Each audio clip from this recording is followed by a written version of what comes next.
بسم الله الرحمن الرحيم والصلاة والسلام على أشرف الأنبياء والمرسلين. أنا بلال أحمد، وتعالوا نكمل مع بعض خطة ال 52 يوم ألماني، والنهاردة هنتكلم على اليوم 38. في عندي قاعدة مهمة جدا. القاعدة دي هي تبع يعني الجزء الثاني من قاعدة الداتيف. القاعدة دي باختصار، أنا لما كنت الأول بسألك بقول لك مين ده، فكنت بستخدم الأداة فيا، كنت بستخدم فيا عشان أقول لك مين ده. مثلا فيا إستاس، خلاص كده. ففي تغيير بقى حصل في القاعدة دي. قال لك إيه؟ قال لك بص، أنت لو بتسأل سؤال، السؤال ده فيه فعل من الأفعال اللي بتعمل لي داتيف، في فعل من الأفعال اللي بتعمل لي داتيف. فلو سمحت مش هتستخدم فيا، هتستخدم فيم. خلاص كده، مش هنستخدم فيا، هنستخدم فيم. طيب تعالى ناخد مثال. أنا هنا بقول لك دي Lehrerin hilft dem Schüler. دي Lehrerin hilft dem Schüler. طبعا هنا هيلفن من الافعال اللي بتعمل لي داتيف، تمام كده. وبناء عليه شوله اصلا الارتكل بتاعته دي، وهنا حولناها لديم عشان ايه؟ دي حاله داتيف. طيب تمام. الحاجه الثانيه، انا بقول لك المعلمه بتساعد مين؟ المعلمه بتساعد مين؟ فانا هقول لك ايه المفروض؟ ان انا بسال على شخص عاقل، فالمفروض يعني ان انا هستخدم فيا. قال لك لا، بس انت عندك هنا فعل من الافعال اللي بتعمل لي داتيف اللي هو هيلفن، وبناء عليه ما ينفعش نكتب فيا، فبنكتب فيم. فهنا كده هنقول فيم هيلفت دي ليرارين، فيم هيلفت دي ليرارين، تمام كده. طيب تعالى نشوف شويه امثله. انا هنا بقول لك فيم انت فورتد زي، فيم انت فورتد زي. خلاص كده، هي بترد على مين؟ هي بترد على مين؟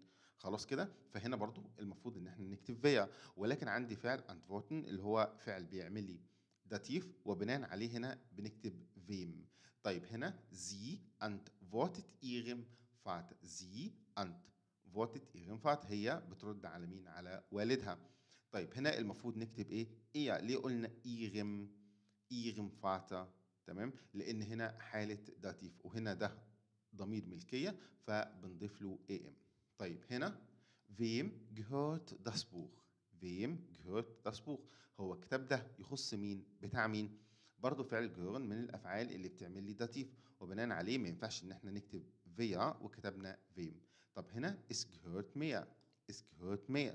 طيب هنا المفروض ان احنا ايه؟ اقول ايش؟ لا، بس ما ينفعش اقول ايش، بقول ايه؟ بقول مية، بقول مية.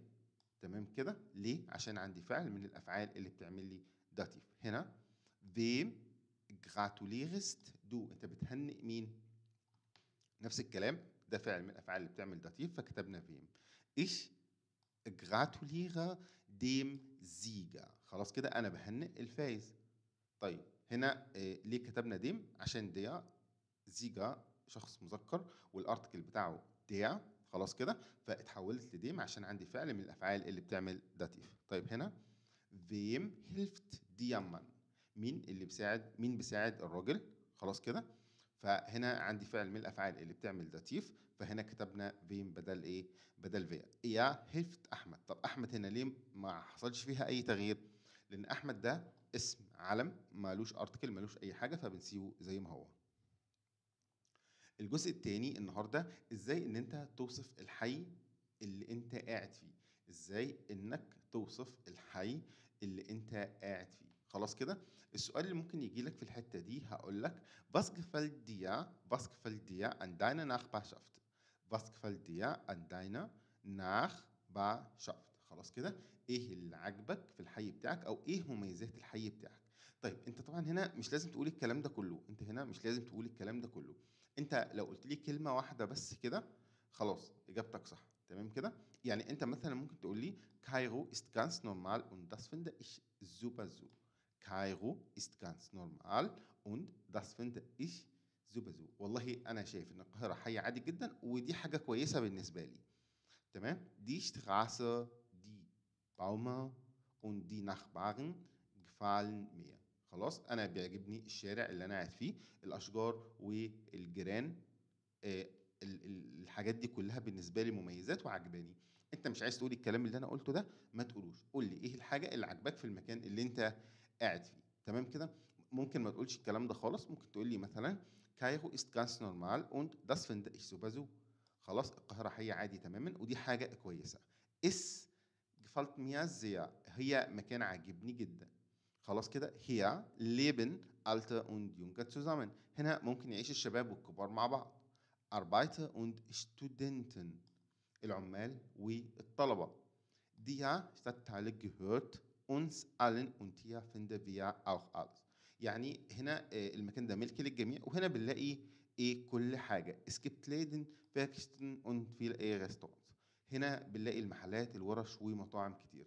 فدي مثلا من وجهة نظر يعني المكان عاجبني عشان كده ان المكان ده اي حد ممكن يعيش فيه، وبنلاقي فيه متطلبات الحياة بتاعتنا، في محلات، في مطاعم، في ورش، في كل حاجة انا محتاجها. فده بالنسبة لي مميزات.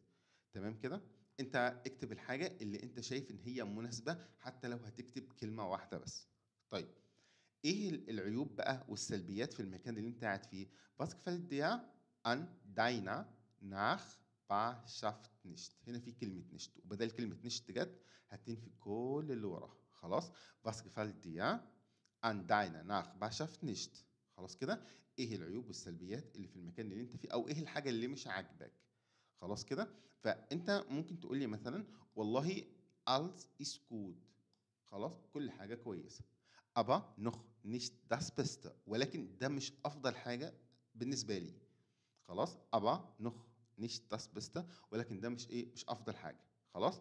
außerdem ärgere ich mich über Lärm und Staus. يعني في أنا بنزعج من الضوضاء والزحام. خلاص. يعني هي كل حاجة بالنسبة لي والله كويسة، بس مش ده أفضل حاجة. ليه مش أفضل حاجة؟ عشان أنا من الناس اللي بتنزعج من الضوضاء والزحام. ممكن تقول برضو alles ist gut aber noch nicht das Beste. كل حاجة كويسة. خلاص. بس ده مش الأفضل. es gibt immer Stau in der Straße. خلاص.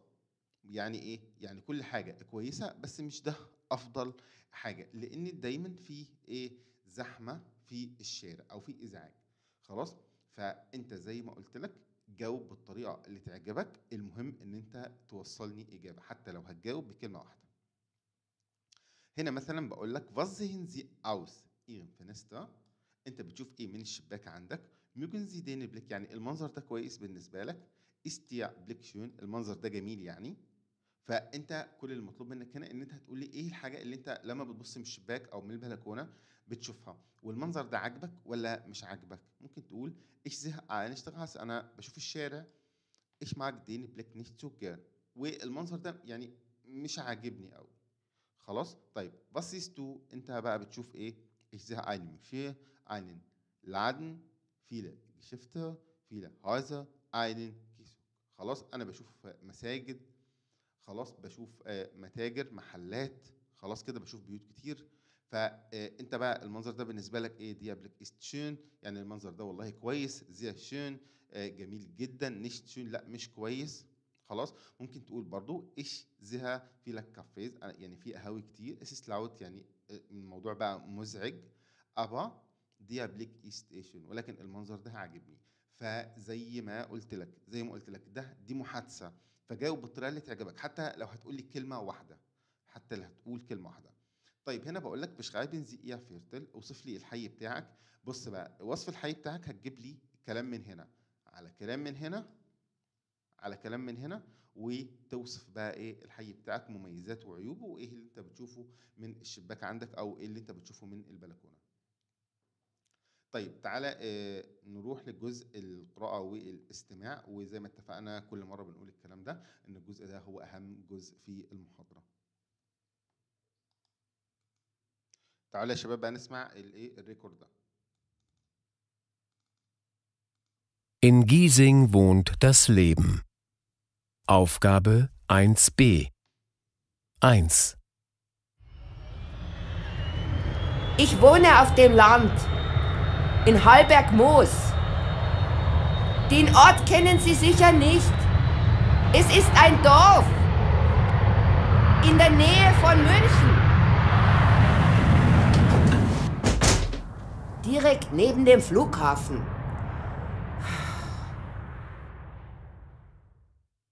2. Ich lebe in Kassel. Von meiner Wohnung aus kann ich das Schloss Wilhelmshöhe und den Schlosspark sehen. Aber leider Leider nur aus dem Badezimmer.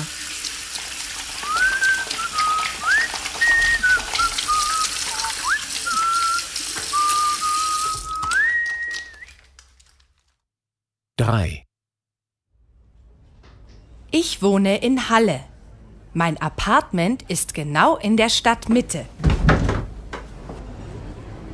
Von meinem Fenster aus sehe ich den Marktplatz, den Roten Turm und die Marktkirche.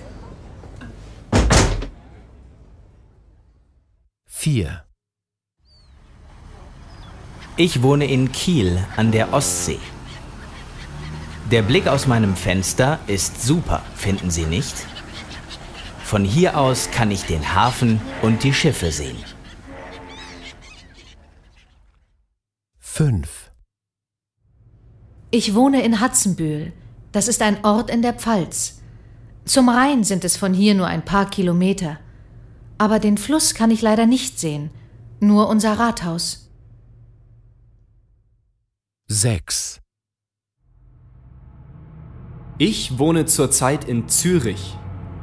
Der Fluss da unten, das ist die Limmat. Hinten links sehen Sie die ETH, die Eidgenössische Technische Hochschule.